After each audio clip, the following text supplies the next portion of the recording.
Welcome to English out. दोस्तों, आज की इस वीडियो में हमने पहले जो रस पढ़ा था उसका ये एक तरीके से दूसरा भाग होगा।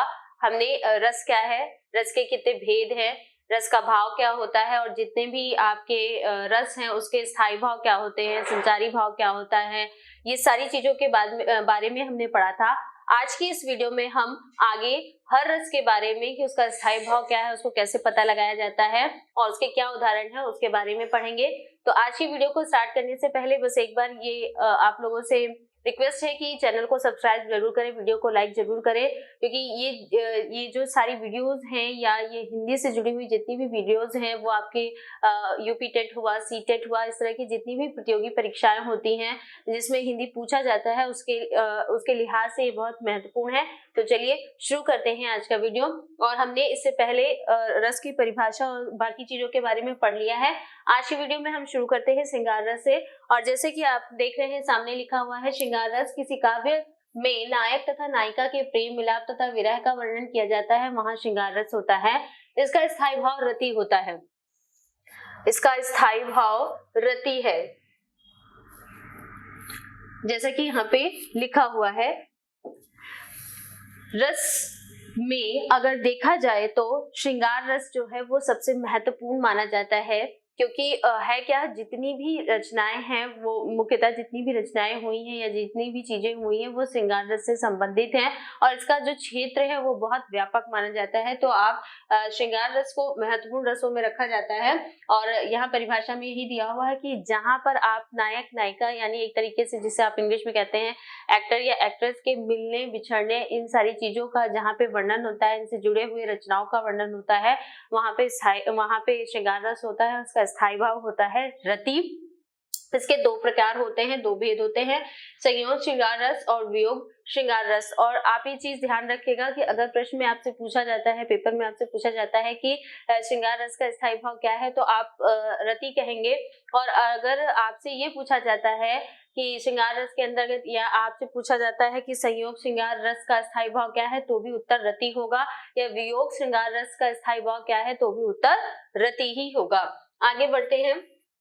हमने ये पढ़ा श्रृंगार रस की परिभाषा, इसका स्थायी भाव होता है रति। आश्रय आलंबन, जैसा कि मैंने पहली वीडियो में बताया था कि आश्रय आलंबन वो होता है जिसके अंदर भाव जगता है। मतलब मान लीजिए कि वो नायिका हो या नायक हो या जो भी, जिसके अंदर वो स्थायी भाव जो 9 तरीके के होते हैं उनमें से जो भाव जगता है वो आश्रय आलंबन के अंतर्गत आता है। जिसके मन में रति का भाव जगा है, नायक नायिका, कवि, श्रोता, पाठक, दर्शक, ये सारे ही लोग उसके अंतर्गत आ सकते हैं। विषय आलंबन वह होता है जिसके कारण मन में भाव जगता है, यानी इस श्रृंगार रस के अंतर्गत जिसके कारण मन में रति का भाव जगा हो, वो होता है।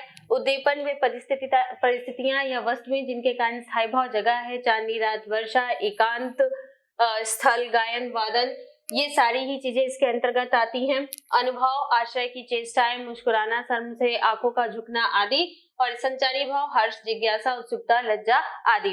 कहने का मतलब ये है, यहाँ पर ये एक व्याख्या करके बताया गया है। आपने पढ़ा कि श्रृंगार रस जहाँ पे नायक नायिका होती है, उनके मिलने बिछड़ने की बातचीत होती है, उनसे जुड़ी हुई जितनी भी रचनाएं वो सब श्रृंगार रस के अंतर्गत आती हैं। स्थायी भाव होता है आपका रति।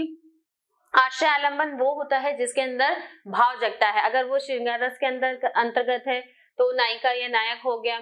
इसी तरीके से अगर हास रस है तो हास का भाव जिसके अंदर पैदा होगा, जगेगा, वो आश्रय आलंबन के अंतर्गत आ जाएगा। विषय आलंबन के अंतर्गत वो लोग आते हैं जिनको देखकर या जिनके कारण से वो भाव जगता है। उसके बाद उद्दीपन के अंतर्गत वो सारी परिस्थितियां आ जाती हैं जिनके वजह से वो भाव जगता है। आश्रय अनुभव जो होता है वो चेष्टाएं होती, वो एक्टिविटीज होती हैं जो आश्रय आलंबन करना चाहता है। और संचारी भाव होते हैं वो संचारी भाव उनको कहते हैं जो स्थायी भाव को प्रेजेंट करते हैं। वो एक समय पे एक से ज्यादा भी हो सकते हैं। ठीक है, आगे बढ़ते हैं, इसको देखते हैं हम। इसका उदाहरण है, कहत नट, नीजत खिजत, मिलत खिलत रज्जात, भरे भवन में करते हैं नैनन ही सब बात, बतरस लालच लाल की मुरली धरी लुकाए, सौन करे भौन हंसे, देन कहे नटी जाए। तो जहां पर ऐसी पंक्तियां या ऐसे काव्य होते हैं वहां पर आपका श्रृंगार रस माना जाता है। आगे देखते हैं हम वियोग श्रृंगार रस। इसका स्थायी भाव भी रति। वियोग शब्द से ही आपको ये पता चल गया होगा कि जहाँ पे नायक नायिका अलग हो जाते हैं वहां पर वियोग यानी जो दुख का समय होता है, जो अलग होने का समय होता है, वो उससे जुड़ी हुई जो रचनाएं होती हैं वो सब वियोग श्रृंगार रस के अंतर्गत आती हैं। बाकी सारी चीजें ही उसी तरीके से है। स्थायी भाव रति है, आश्रय आलम्बन जिसके मन में वियोग का भाव जगा हो, विषय आलम्बन जिसके कारण मन में वियोग का भाव जगा हो, उद्दीपन वे परिस्थितियां, वे वस्तुएं, वे कारण, ठीक है। और अगला है अनुभव, यानी वो चेष्ट, वो क्रियाएं, वो एक्टिविटीज जो वो करना चाहता है, और संचारी भाव जो स्थायी भाव के को प्रेजेंट करने के लिए आते जाते रहते हैं। अगला लेते हैं, इसका उदाहरण है निज दिन बरसत नैन हमारे सदा बहत पावस ऋतु हम पर जब से श्याम सिधारे और ऊधो मन नाही 10-20 एक तो सो गयो श्याम संग को आराधे ईश। तो ये इसके उदाहरण थे। उसके बाद है आपका स्थायी भाव। करुण रस का स्थायी भाव शोक है।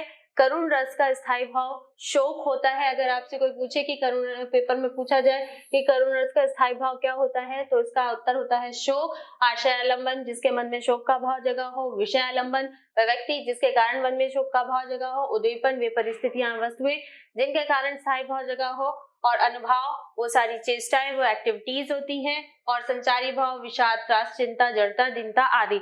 आपने हमेशा ये ध्यान रखना है कि जो आपके जितने भी 11 तरह के रस हैं उसमें जो आपका स्थायी भाव होगा, पहली चीज। दूसरा है आपका आश्रय आलम्बन जिसके अंदर वो भाव जगेगा, जिसके अंदर।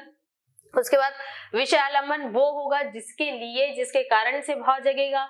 उसके बाद आपका उद्दीपन के अंतर्गत वो सारी परिस्थितियां, वो सारी चीजें, वो सारे कारण आएंगे जिनके वजह से भाव जगेगा। उसके बाद अनुभव, अनुभव मतलब जो जिसके अंदर भाव जगह है, जो वो क्रियाकलाप करना चाहेगा वो अनुभव के अंतर्गत आएगा। और संचारी भाव वो सारे ही भाव होंगे जो आपके स्थायी भाव को प्रेजेंट करेंगे।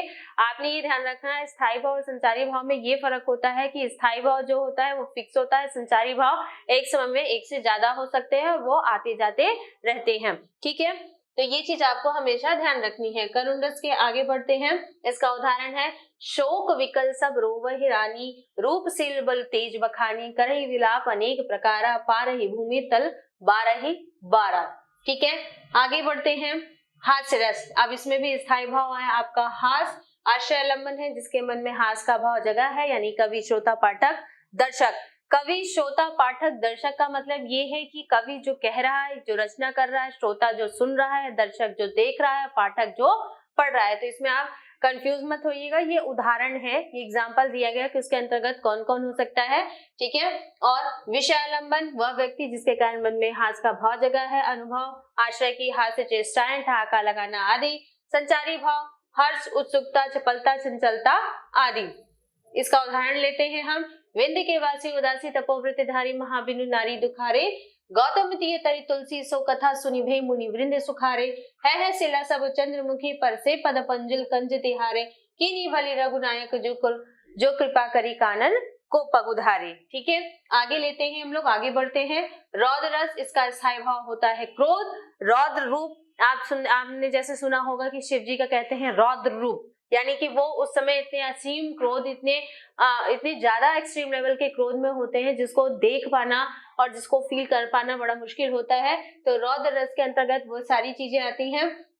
इसका स्थायी भाव है क्रोध। आश्रय आलम्बन जिसके मन में क्रोध का भाव जगा हो, और विषय आलम्बन जिसके कारण मन में क्रोध का भाव जगा हो। उद्दीपन वो सारी परिस्थितियां, वस्तुएं, वो सारी ही चीजें आएंगी जिसकी वजह से क्रोध का भाव जगा हो। और उसके बाद अनुभव वो सारी चेष्टाएं, वो सारी एक्टिविटीज जो आश्रय आलम्बन करना चाहता है, जैसे गुस्से में आंखें लाल करना, दांतों का किटकिटाना, ये सारी चीजें। और संचारी भाव यानी अमर्ष और उग्रता आदि। आगे इसका उदाहरण लेते हैं। उस काल माले क्रोध के तन कांपने उसका लगा मानो हवा के वेग से सोता हुआ सागर जगा। और दूसरा है हरि ने भीषण हुकार किया अपना स्वरूप विस्तार किया डगमग डगमग दिग्गज डोले भगवान कुपित होकर बोले जंजीर बढ़ा अवसाद मुझे हाँ हाँ दुर्योधन बांध मुझे। अगला लेते हैं भयानक रस। इसका स्थायी भाव होता है भय यानी डर। भयानक का स्थायी भाव होता है भय यानी कि डर। आश्रय आलम्बन सारा सब कुछ सेम है। आश्रय आलम्बन मतलब जिसके अंदर भय का भाव जगा हो। विषय आलम्बन जिसके कारण या जिसके नाते भय का भाव जगा हो। उसके बाद है आपका उद्दीपन। उद्दीपन के अंतर्गत वो सारे ही एटमॉस्फेयर के अंतर्गत वो सारी ही चीजें, वो सारी ही परिस्थितियां, वो सारे ही ऑब्जेक्ट आएंगे जिसकी वजह से भय का भाव जगा हो। अनुभव यानी आशय जो आपका आश्रय आलंबन होता है, वो जो सारी एक्टिविटीज करना चाहता है वो सारा आपका अनुभाव के अंतर्गत आएगा। और संचारी भाव जो आपके भय, जो स्थायी भाव है उसको प्रेजेंट करने के लिए एक समय पे जो भाव आते जाते रहते हैं वो है संचारी भाव, यानी त्रास, चिंता, आशंका, ये सारा इसके अंतर्गत आएगा। आगे लेते हैं हम, आगे है उदाहरण इसका, एक और अजगरी लखी एक और मृगाए, बिकल बटो ही बीच ही परियों मूर्छा खाए। अब आप सोच के देखो कि अगर मान लो एक तरफ रास्ते में कोई जा रहा हो, उसके एक तरफ अजगर हो और दूसरी तरफ उसके शेर हो, और जो राहगीर हो उन दोनों के बीच में फंस गया हो, तो उसकी क्या स्थिति होगी? अगर वो आगे बढ़ मतलब अगर वो अजगर की तरफ जाता है तो भी मर जाएगा, अगर वो शेर की तरफ जाएगा तो भी मर जाएगा, तो वो मारे डर के तो वैसे ही मर जाएगा। तो ऐसे ही सारी पंक्तियों में भयानक रस होता है, जैसे लंका की सेना कपि की गर्जन रब से कांप गई, हनुमान के भीषण दंशन से ही विनाश भाप गई। आगे लेते हैं विभत्स रस, यानी कि इसका स्थायी भाव होता है जुगुप्सा या घृणा। देखिए विभत्स मतलब होता है कोई चीज या कोई परिस्थिति इतनी बेकार हो जाना जो देखने के लायक ना रह जाए। विभत्स कहते हैं किसी चीज का विभत्स रूप, यानी जो देखने लायक ही ना हो, उसको कहते हैं विभत्स। इसका स्थायी भाव होता है जुगुप्सा या घृणा। कहीं कहीं पे पेपरों में ये ध्यान रखिएगा कि ऐसा दिया जाता है कि जुगुप्सा की जगह दे दिया जाता है घृणा, तो वो सही होगा, और अगर घृणा नहीं है तो जुगुप्सा सही होगा। आश्रय आलंबन, जिसके मन में घृणा उत्पन्न हुई हो। विषय आलंबन, व्यक्ति जिसके कारण मन में घृणा उत्पन्न हुई हो। उद्दीपन, वे सारी परिस्थितियां, वस्तुएं जिसके कारण घृणा उत्पन्न हुई हो, जैसे लाश का सड़ना, जख्म का रिसना, बदबू, ये सारी चीजें। अनुभव, आश्रय की चेष्टा यानी चीखना। वमन करना, मैंने बता दिया है इसका मतलब होता है उल्टी करना। नाक मुंह सिकोड़ना, थूकना आदि। संचारी भाव विषाद, जड़ता, ग्लानि आदि। आगे इसका उदाहरण लेते हैं, जैसे सिर पर बैठे हो काग, आंख दो खात निकारत, ठीक है। खींचत जीव ही स्यार आती ही आनंद उर्धारत, गीत जाग को खोद खोद के मांस उपारत, स्वान आंगुरिन को काटी काटी के खाद विदारत। और दूसरा है जाता मज्जा मांस रचे लखी परत बखारे, जित जित छिड़के हाथ से तो कहूं कहूं रत्ना। आप सोच के देखो ऐसी परिस्थिति कहीं हो, जैसे कि आप सोच लो कि कोई किसी की मान लो